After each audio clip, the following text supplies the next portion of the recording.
Welcome to our second panel on religious aspects in fin de siècle Russian art. As before, we will hear the two papers following each other and then have the time for discussion. Our first speaker is Ludmila Piters-Hofmann, who needs no introduction. She has been the driving force behind the Russian Art and Culture Group, designing the logo, organizing several workshops, and running the website. But she's actually writing and hopefully completing soon her PhD thesis in folk and fairy tales as subject matter in a work of Viktor Vasnetsov, specifically looking at the intersections between Russian nationalism and transnational cultural transfers. She has already published a number of articles on the subject and co-edited with Louisa Hardiman and Maria Tarutino, who are both here, the 2019 issue of Experiment, a journal of Russian culture, on Abramtsevo and its legacies, neo-national art, craft and design, and also a specific issue of Russian history on artistic communities and educational approaches in 19th and early 20th century Russia. Today she will discuss Orthodox script and imagery in Russian folklore depictions. Our second speaker in this panel is Marina Tarutino, who is staying up late for us because she is based in Singapore, where she teaches art history at Yale-NUS College. As you can see on our website, Maria is a very active scholar who has been recently promoted to associate professor. She is also of the book The Icon and the Square, Russian Modernism and the Russo-Byzantine Revival, which was awarded the 2019 USC Book Prize in Literary and Cultural Studies. And she co-edited the volumes Byzantium Modernism, the Byzantine as Method in Modernity, and New Narratives of Russian and East European Art Between Traditions and Revolutions. Currently, she is working on a monograph of Michael Vogel, and in her paper today, she will explore the changing reception of Vogel's mural. And with this, the floor is all yours, Ludmila. Good morning, grüß Gott, and good evening, everyone.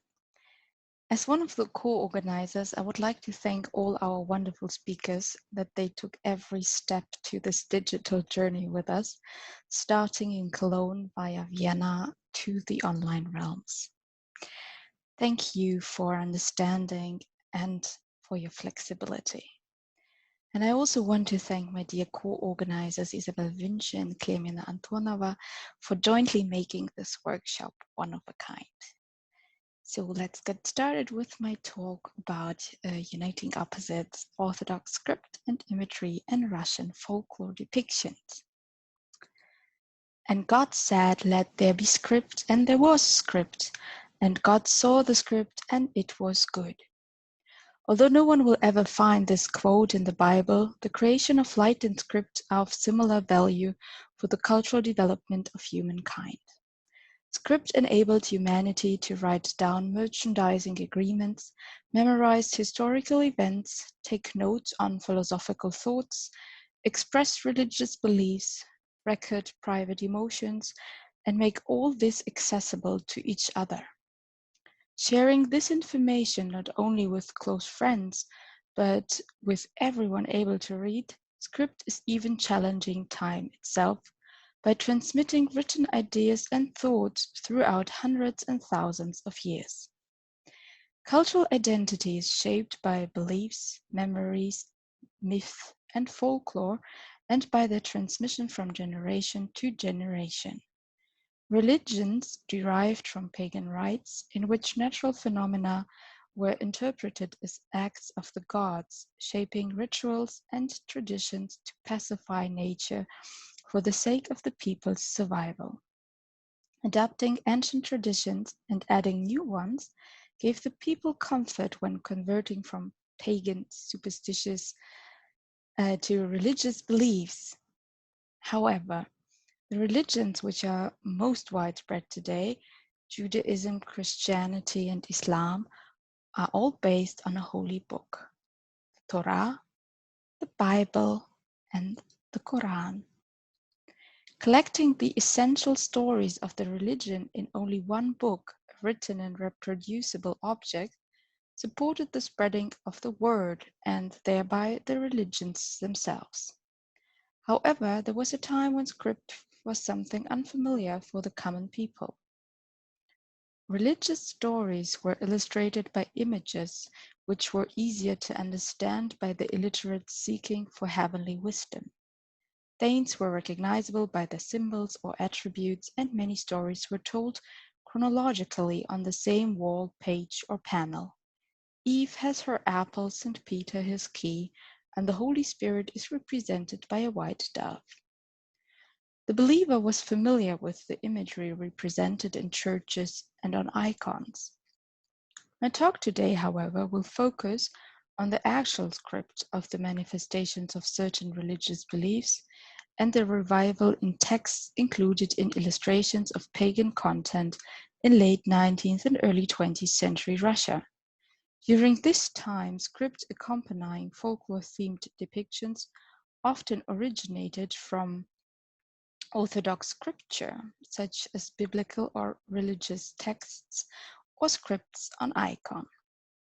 The Orthodox imagery, which we still find on these icons and in the decorations of churches, found a way into folklore as well, while in contrast, the depicted topics are mostly derived from Russia's pagan past and folklore such as myth, folk tales, sayings, and superstitions. The search for national identity initiated a reflection on the ancient past, its traditions, stories, and rites. The amalgamation of orthodoxy and folklore shows that the educated artist understood both as native and universal, representing cultural identity. This combination of two familiar traditions supported the spread of the images of a rediscovered past in illustrated albums. With a slight emphasis on the work of Viktor Vaznetsov, this paper describes how Orthodox and folklore traditions coexist in illustrations and even paintings, not as opposites, but as a union, arguing that this netting supported the acceptability and the distribution of a new interpretation of national heritage. The exigency of defining a specified national identity was a pan-European phenomenon in the 19th century and especially distinct in Russia, where the cultural discourse was shaped by the ideas of Slavophilia and Westernism. At the same time, the Orthodox Church and the corresponding traditions and beliefs were an important part of the people's cultural identity. The painting Boyarina Morozova by Vasily Surikov is only one example for the artist's awareness of this means of identification. It is depicting Fedosia Morozova during her arrest by the Nikonians in 1671. Her protest statement are the two raised fingers. As an old believer, she used 2 rather than 3 fingers for making the cross, a gesture which was forbidden after the reforms of Patriarch Nikon. Depicting Morozova as a martyr for the Old Believers movement shows that Surikov was reflecting on the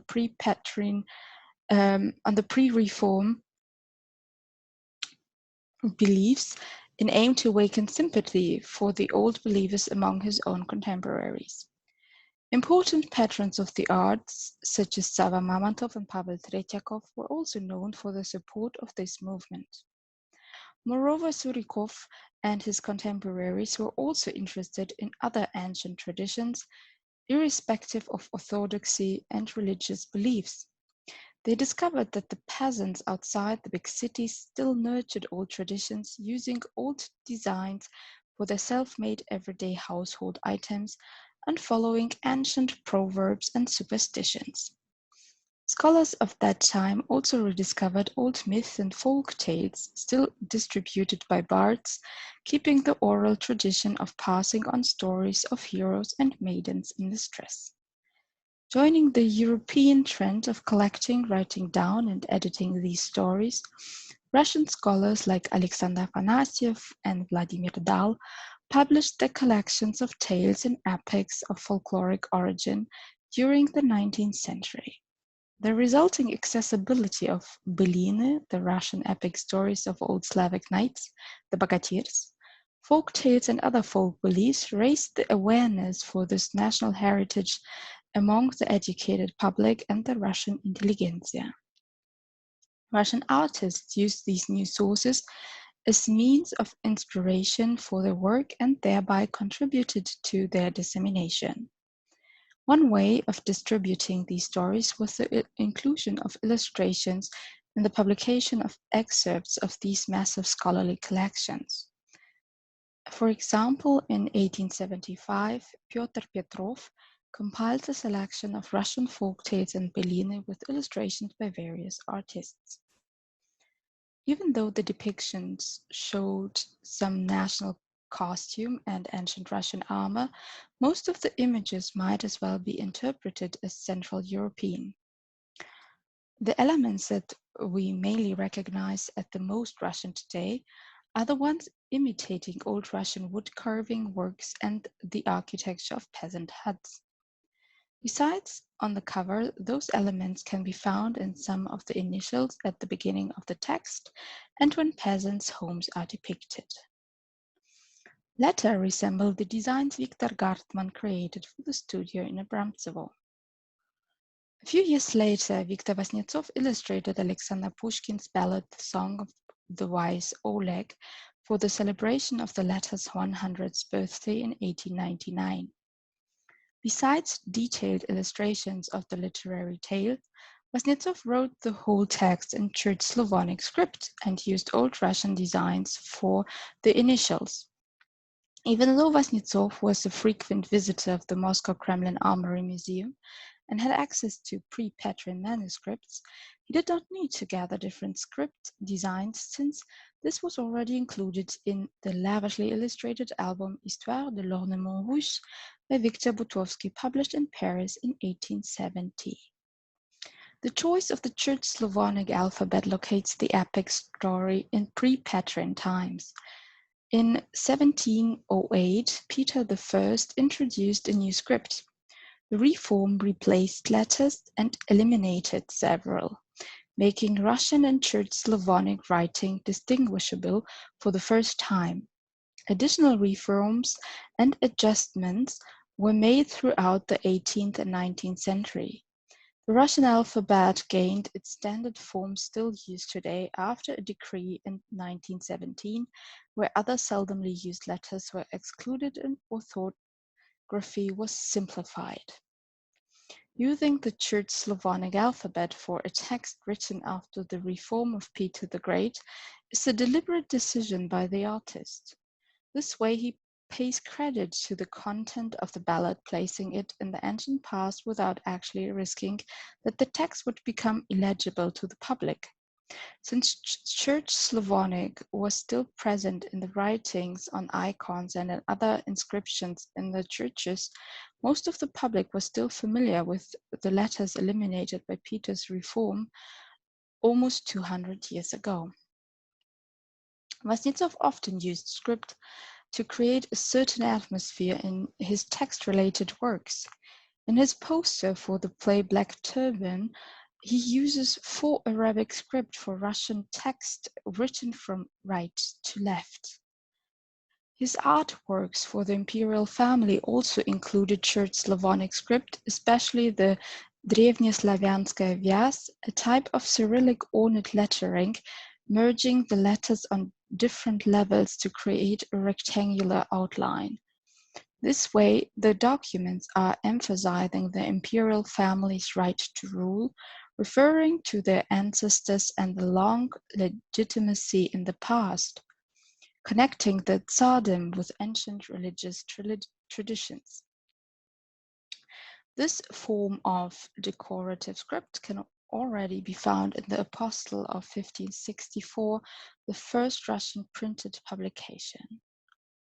However, this type of ornate script was utilized in a slightly more readable version by Ivan Bilibin for the covers of the publication of his illustrations of Russian folk tales, such as in this example of the cover for Tsarevna Ligushka of 1901. He also used the Church Slavonic alphabet to create a more ancient and pre-Petrine appearance and to associate his texts with the ancient Russian past where these tales' early oral form originated. He even chose this design for his illustrations of Pushkin's literary fairy tales, although these are placed in the folkloristic world by the poet and not always originate in Russian folklore. That this kind of script design is associated with Russian folklore is also evident in folktale publication of translated texts. One example is the French version of Snegurочка, which with illustrations by Boris Svarikin. The story's first text page has a Latin script title in the design of the Древняя Славянская вязь.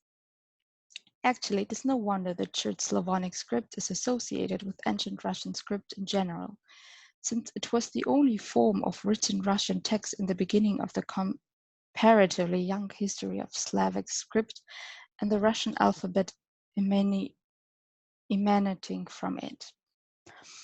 Old Church Slavonic only emerged in the 9th century when two missionaries were asked to standardize the language and translate the Bible for the purpose of Christianizing the Slavs.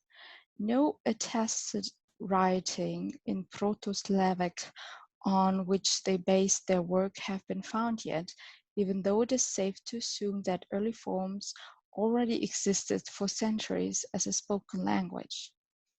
In the early time of written Slavonic, most of the peasants were not able to read, and the court and administration used European languages for non-literary texts.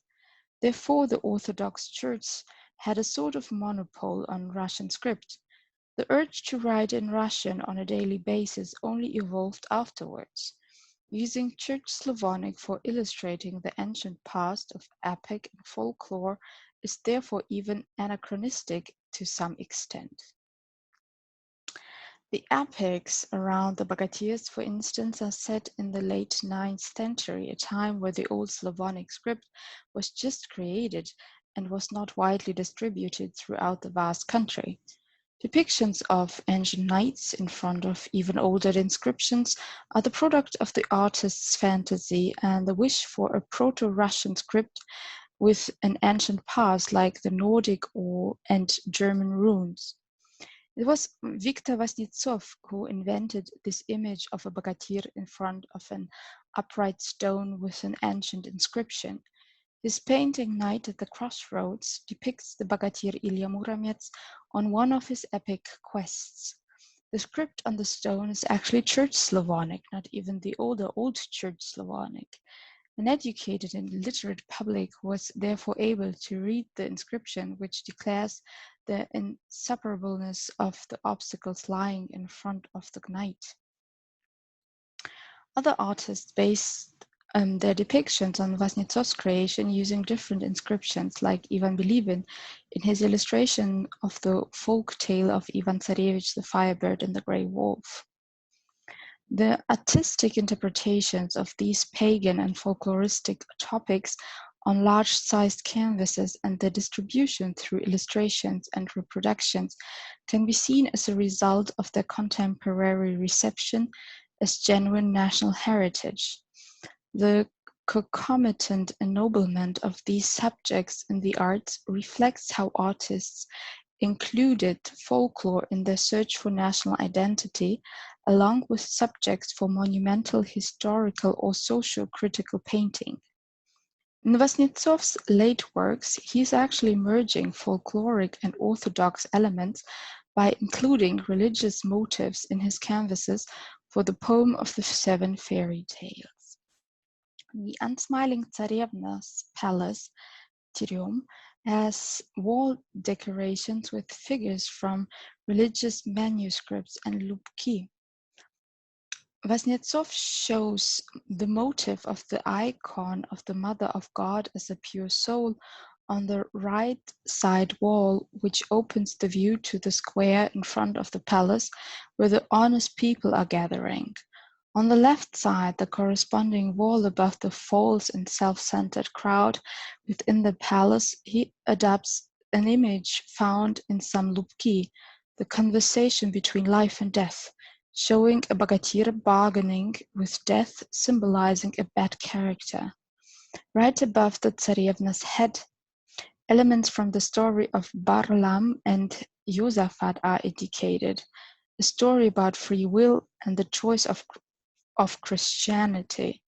The folk tale depicted is about the unsmiling Tsarevna who shall marry the one who makes her smile and who chooses a commoner from outside the court at the end.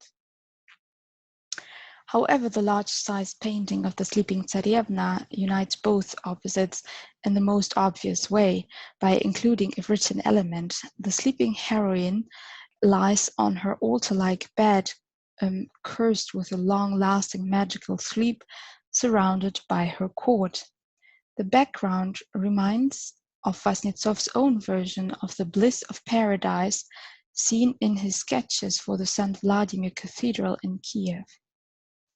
Beneath the Tsarevna sleeps a little girl on a book, the Golubinaya Kniga, the Book of the Dove. It is said that the legendary holy book was brought by doves from heaven to earth as a gift from God. Because of its size, no one was able to read it. Only some of its Bible-like content was passed on in the poem of the Book of the Dove, a manifestation of prophetic vision and not an excerpt of the actual book.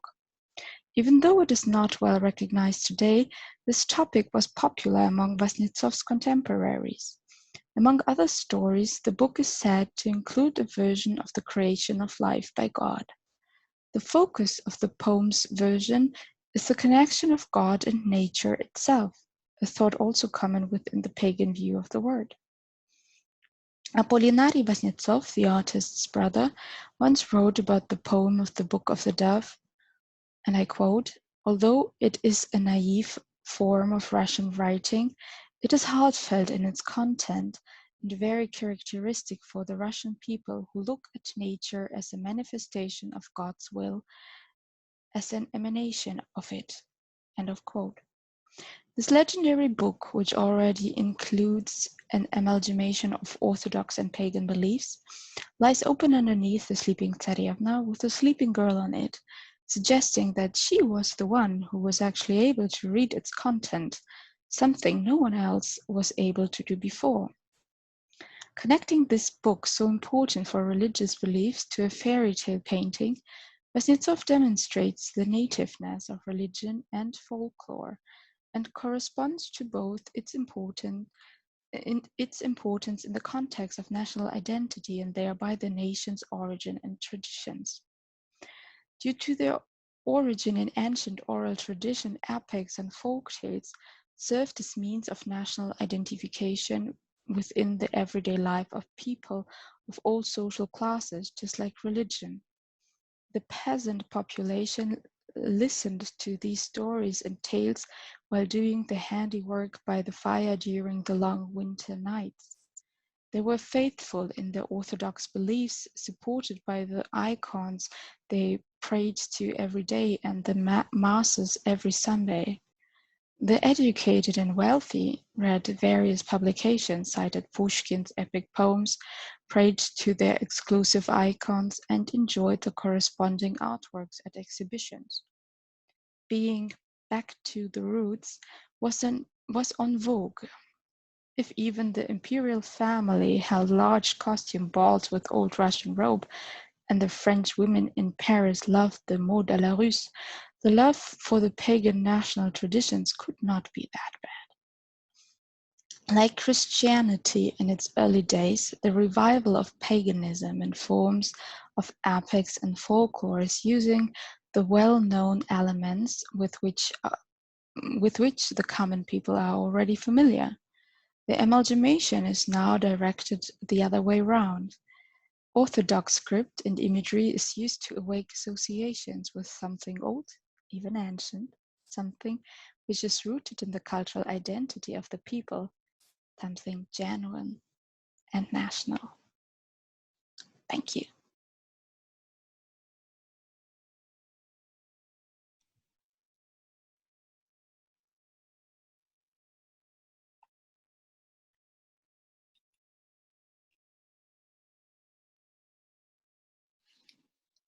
In his 1911 biography of Mikhail Vrubil, the artist Stepan Yeremich recounted a telling episode. In the spring of 1901, Yeremich had accompanied Vrubil to the 12th century church of St. Cyril in Kiev, where the latter had both restored and recreated a large number of frescoes in 1884.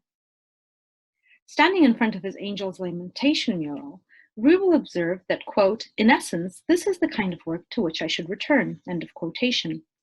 Indeed, by the opening decade of the 20th century, these frescoes were celebrated by a new generation of artists and critics as some of Vrubil's most important and compelling works. Thus, for example, the young art historian and critic Vsevolod Dmitriev asserted in 1913 that the mural paintings in the Church of St. Cyril, the studies for the Cathedral of St. Vladimir, Vrubil's late Byzantine works, which were previously understood only as the prelude and conclusion to the more important Moscow period in the artist's oeuvre, we now want to put forward as Vrubil's most fundamental, his most vital aspect.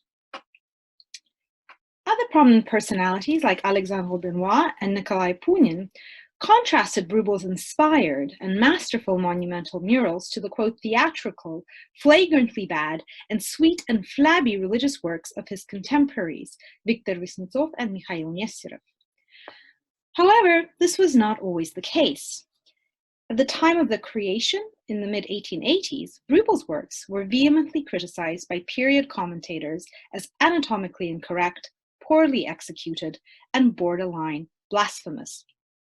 Accordingly, in today's presentation, I will examine the production and reception both of Vrubil's fresco cycle in the Church of St. Cyril and his unrealized sketches for the St. Vladimir Cathedral in Kiev, demonstrating how the changing discourse around these religious works marked the gradual aesthetic, political, philosophical, and theological shifts in the understanding and theorization of the iconic image at the turn of the century in Russia. While still a student of the Imperial Academy of Arts in St. Petersburg, Vrubil was invited by the art historian and archaeologist Adrian Prachov to participate in the large-scale restoration of the medieval St. Cyril Church in Kiev. Prachov had secured 10,000 rubles from the state, and in addition to Vrubil, enlisted a team of artists from the Murashka School of Drawing. The main objective of the restoration was to remove layers of 17th century overpainting and to touch up and reinforce the initial medieval frescoes. Partially preserved murals were to be retouched with minor additions. But in places where the originals had been entirely lost, Vrubil was tasked with executing new ones in a style that was meant to closely resemble the 12th century prototypes. Prachov also designed a new single-tier marble templon to replace the 17th century Baroque iconostasis, and Vrubil painted 4 large panel icons for it depicting Christ, the Virgin and Child, and Saint Cyril and Afanasy. In a period of just 7 months, Vrubil restored close to 150 fragmented figures. He repainted large sections of severely damaged murals, such as the Annunciation, the Entry into Jerusalem, and the Dormition of the Virgin, and created several wholly new compositions where the originals had perished, including the Angel's Lamentation, Pentecost, a medallion head of Christ, 2 angels with labar, and the figure of Moses. Vrubil prepared for the commission by studying the surviving medieval murals in St. Cyril, the monastery of St. Michael of the Golden Domes, and the Cathedral of St. Sophia. He also had access to Prachov's large collection of drawings, sketches, photographs, and chromolithographs of Byzantine and medieval Russian art, which the latter had acquired during his travels throughout the Russian Empire, Europe, and the Middle East. Vrubil would spend many hours in Prachov's house copying these images and incorporating them into his designs for St. Cyril. For example, both the iconography and composition for the Pentecost mural were inspired by a combination of original and photographic sources. Vrubil's semicircular arrangement of the disciples, as well as his stylized streams of divine light emanating from the Holy Spirit, all recall the Pentecost mosaic in the Cathedral of Monreale in Italy. However, the fluidity, linearity, and movements of the figures seem more akin to the Pentecost fresco in the St. Sophia Cathedral in Kiev. Although these murals ultimately retain Vrubil's recognizable signature style from this period, they nonetheless manifest how closely the artist studied various medieval prototypes, imitating their penchant for bright color, pronounced outlining, and spatial ambiguity. In doing so, he radically departed from the practice of his exact contemporaries and fellow academicians, Viktor Vysnitsov and Mikhail Nesterov, who also worked on church commissions and restoration projects in the 1880s and 1890s, but who tended to transform the iconic idiom into a more naturalistic style rather than the other way around. Although Vysnitsov and Nesterov adopted the iconography of the Orthodox canon, their pictorial language principally remained that of academic illusionism. Shedding what they considered to be the primitive stylizations of medieval icons and frescoes, these artists saw themselves as modernizing and improving the religious simplicity and naivete of Orthodox imagery. Thus, for example, in Vysnitsov's painting of the Holy Trinity, for the Alexander Nevsky Cathedral in Warsaw, God and Christ are portrayed in a three-dimensional perspectival space. Their faces are modeled along naturalistic lines, their bodies are carefully foreshortened, and there is an illusionistic distribution of light and shadow throughout the image, all of which produce an almost trompe-l'oeil effect. God and Christ are, as it were, emerging out of a heavenly realm into the human world through a ring of intertwined seraphim. Similarly, in his 1892 fresco of the Virgin Mary with Christ Child for the Cathedral of St. Vladimir, Nesterov depicted the figures within an illusionistically rendered niche, complete with atmospheric background and perspectival recession. Instead of being shown frontally, both the Virgin and Christ Child are rotated in space and do not return the viewer's gaze. Typical of narrative easel painting, their actions are circumscribed within the frame of the image and do not engage the outside world, as in the case of iconic portrayals of the Virgin and Child. Brubel, on the other hand, understood that iconic visuality was part of a single holistic aesthetic and ideological system, which could not be altered without violating the very essence of the iconic image. He explained to Yeremich that the chief mistake of the contemporary artist, who tries to revive the Byzantine style, lies in the fact that he replaces the folds of the garments, in which the Byzantines demonstrate so much dexterity, with a mere bedsheet. In other words, for Brubel, the ingenuity of the Byzantine artist lay precisely in his ability to successfully create pictorial dynamism, animation, and corporeal presence without relying on the mimetic effects of three-dimensionality. This understanding of the inseparability of iconic form and content anticipated Pavel Florensky's theorization of the icon in the 20th century. In his Iconostasis, Florensky wrote that, quote, secular historians and positivist theologians see the sustaining of habitual forms in the circumstances of church art as obstacles that are preventing the emergence of a distinctly new religious art.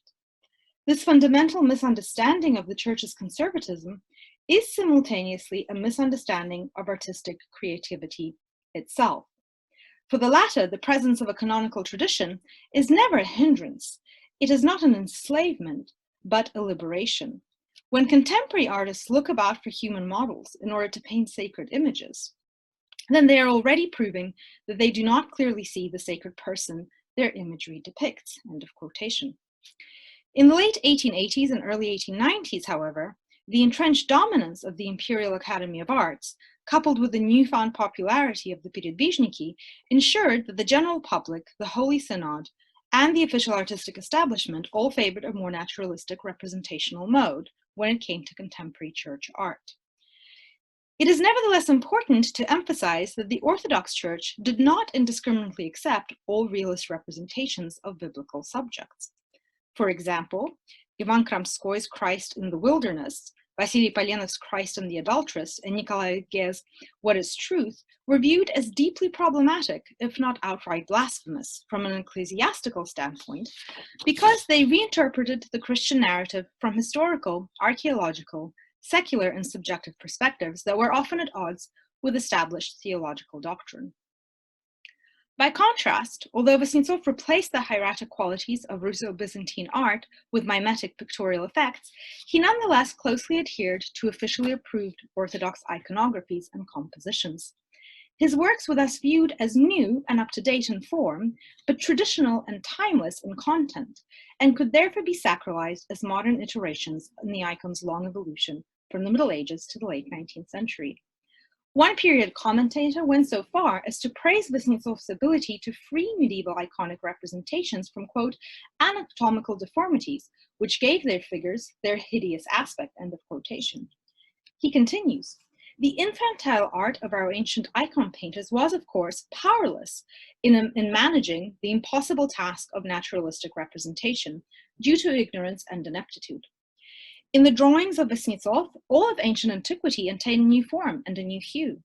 And from here, his art connects contemporaneity with the centuries-old history and past of the people, the poetry of its infancy with the perfection of new art, end of quotation. Kuznetsov's paintings simultaneously upheld the authority of the Church and the Imperial Academy of Arts without deviating too much in the direction of the latter, as early 18th and 19th century artists had done in their depiction of religious subjects. By synthesizing 19th century aesthetic sensibilities with a traditional Orthodox canon, Kuznetsov had ostensibly resolved an enduring problem for the Russian ecclesiastical establishment. He successfully bridged the long-standing rift between sacred and secular art and was accordingly, quote, designated as the heir apparent to centuries of religious painting in Russia. Rubel's St. Cyril frescoes were, by contrast, repeatedly criticized for being overly archaizing and even anachronistic, since they did not reflect the most up-to-date, fashionable realist style, but instead appeared to hark back to an earlier, outmoded representational idiom. Rubel's figures were deemed to be anatomically incorrect and poorly executed, monstrous ragdolls, as one critic described them, and in the words of Vladimir were, quote, clumsy and repellent. They seemed to perversely and deliberately repeat the hideousness and deformation of the 12th century originals. In other words, it was Rubel's ostensible medievalism that affronted 19th century viewers. Paradoxically, however, to the devout simple folk who worshipped in the new revivalist churches, Kuznetsov's images did not register as icons. Thus, Rosa Newmarch reported that when a group of quote-unquote peasants were asked how they liked the splendid new cathedral of St. Vladimir and the wonderful pictures in it, they responded that, quote, they liked the old icons best because Kuznetsov's works had too much life in them, end of quotation. It is tempting to speculate how such peasant viewers might have responded to Rubel's religious artworks had they been realized in the St. Vladimir Cathedral, and whether they would have been perceived as more recognizably iconic than Kuznetsov's versions. The idea for the cathedral was first conceived by Nicholas I in 1853, but construction only began in July of 1862. It was supposed to be completed by 1888, in time for the 900th anniversary of the conversion of Russia to Christianity. But owing to shortages in supplies and engineering miscalculations, construction was paused for a period of 10 years and was only restarted again in the late 1870s. In 1882, under the auspices of the recently crowned Tsar Alexander III, Brakhov was placed in charge of the interior decoration of the cathedral, which he claimed would become a major monument of Russian art, reflecting, quote, an aesthetic ideal that would inspire a generation, end of quotation. Having already worked with Rubel on the restoration of St. Cyril, Brakhov again invited the artist to submit his designs for the new cathedral.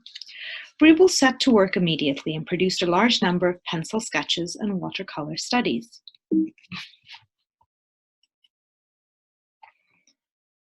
Among them were some of Rubel's most innovative and radical images, both from a formal and a conceptual point of view. Aesthetically and iconographically deviant, these studies emphatically violated the authority of the Imperial Academy of Arts and that of the Church, and were thus accordingly censured by the official artistic and ecclesiastical establishment. When submitted to the jury, they were deemed to be too unconventional to be included in the project and were promptly rejected. Instead, the commission was given to Kuznetsov, Nesterov, the brothers Pavel and Alexander Svidomsky, and Wilhelm Kotarbinsky, while Rubel was invited to execute only a few small decorative ornaments on the interior columns of the cathedral. Retrospectively, it is not hard to see why the conservative jury found Rubel's studies to be so problematic. In their compositional simplicity and modernist succinctness, Rubel's unprecedented designs stood apart from the mainstream of Russian 19th century church decoration. Prahav himself recognized the originality of Rubel's proposed fresco cycle, observing that his superb sketches required a cathedral in an entirely different and, quote, exceptional style.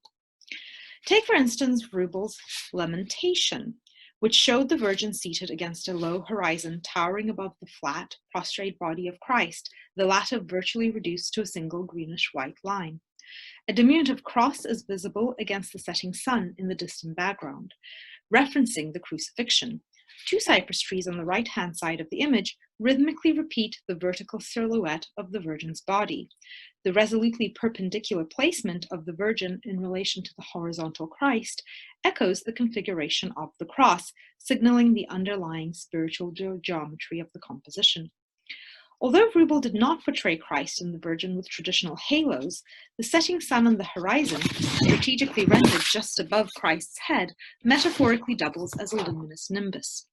Instead of employing standard Orthodox iconography, Rubel relied on purely compositional devices to signal the sacred nature of the depicted scene. Similarly, in place of emphatic gesturing and outward signs of emotion, typical of lamentation scenes, Rubel portrayed the Virgin with a stoic facial expression in a moment of quiet meditation, exemplifying a particularly modern sensibility of interiority and controlled grief. The solid, vertical, upward thrust of the Virgin's body is striking in its reticent minimalism, while the entire scene is executed with just a few unmodulated strokes of color within a flattened, shallow space. In another variant of the Lamentation, Christ and the Virgin is situated indoors with two windows just above the Virgin's head, dominating the entire design. Instead of occupying the center of the image, Christ and the Virgin are again relegated to the bottom edge of the composition. In his treatment of the Virgin's garments and face, Rubel already began to experiment with a mosaic-like fragmentation of form into distinct color patches, a technique that he would develop more fully in his subsequent paintings such as The Seated Demon and the portrait of Sava Mamonthev.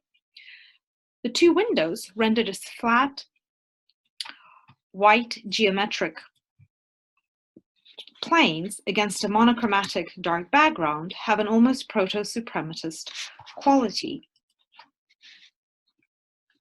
Composed of passages of negative space, brilliantly white blank paper, they become the visual focal point of the composition. Their role as windows suggests an opening into another spatial register, inviting the viewer to look through them, but simultaneously frustrating this desire with their flat opacity. Since Rubel did not submit this particular work to the jury for the St. Vladimir Commission, these blank windows cannot simply be understood as architectural features in the cathedral around which the artist structured his design. Rather, they seem to serve a purely pictorial and metaphorical purpose in the image.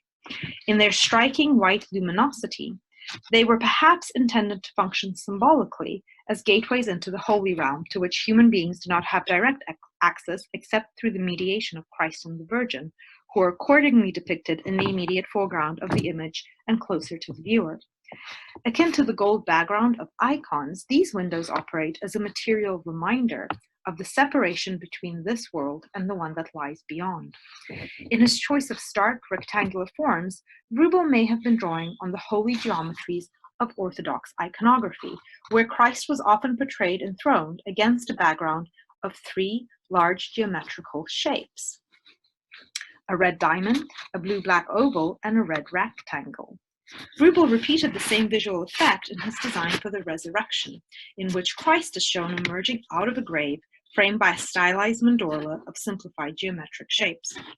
The unapologetic stylistic and conceptual liberties that Rubel took in these images already foreshadowed the aesthetic sensibilities of the next generation of artists, who would proceed to readily embrace him as a pioneer of painterly modernism. Writing in 1900, Alexander Benoit praised Rubel's Saint Cyril frescoes while expressing profound disappointment with Kuznetsov and Nestorov's Saint Vladimir murals, and I quote, "At the time of their creation, the Saint Vladimir frescoes aroused considerable pride among the Russian public, as only the contemporaries of Raphael and Michelangelo might have been proud of these masters' creations in the Vatican. However, once I encountered the St. Vladimir murals in situ, I was deeply saddened. The problem was that Kuznetsov took more upon himself than he could manage. The falsehood inherent in the St. Vladimir murals signified not the personal deception on the part of the artist, but rather the deception, deadly and terrible, of our entire spiritual culture. I was even more disappointed with the frescoes of my friend Nesterov. His altarpiece of the Nativity betrayed both flagrantly bad taste and a sweet and flabby sensibility, which the artist tried to masquerade as something delicate and fragrant. End of quotation. By contrast, Rubel receives unconditional praise from Benoit. Quote, I dedicated almost 3 hours to the close scrutiny of Rubel's St. Cyril frescoes, and even if I did not leave the church with some kind of sense of indefinable joy, I was nonetheless amazed by the sheer technical mastery with which the very unusual local images of the iconostasis were painted, and by what I would call the inspired intelligence with which Rubel restored the old Byzantine frescoes and created entirely new ones. Everywhere, a deep reverence towards antiquity is harmoniously combined with the creative outbursts of a free imagination. If Rubel, instead of Vaznitsov, would have been able to execute on a monumental scale his ideas for the Cathedral of St. Vladimir, then probably we would have been the only place in the world in contemporary times where on the walls of God's cathedral there would have appeared a truly living and truly inspired logos. End of quotation. Over a decade later, Dmitriev made similar observations, writing that Rubel's Kievan works were not the theatrical extras of Vaznitsov, dressed up in Byzantine costume and adopting a Byzantine pose, but instead indicated a genuine path towards the revival of ancient Russian icon painting. End of quotation.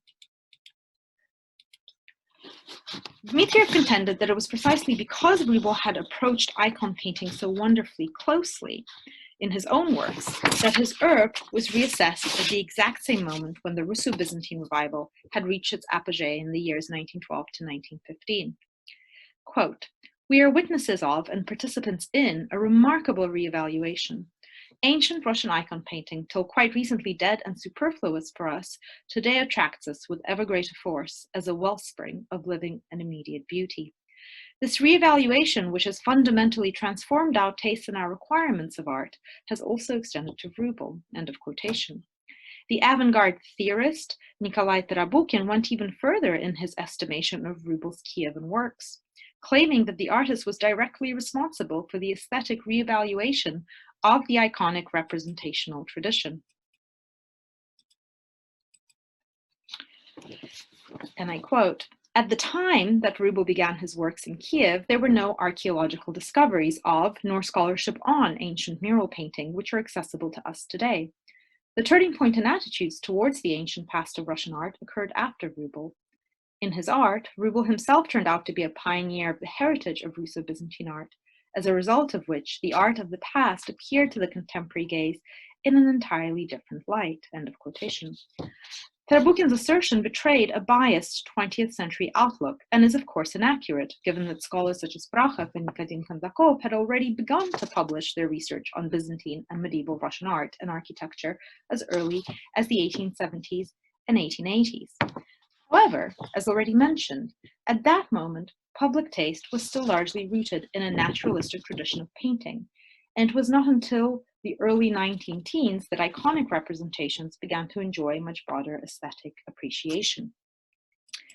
As James Sharp astutely explains, quote, vanguard parallelisms of the ancient and modern were rejected outright in favor of a unified narrative that accounted for the icon's stylistic evolution, not its literal continuation. End of quotation.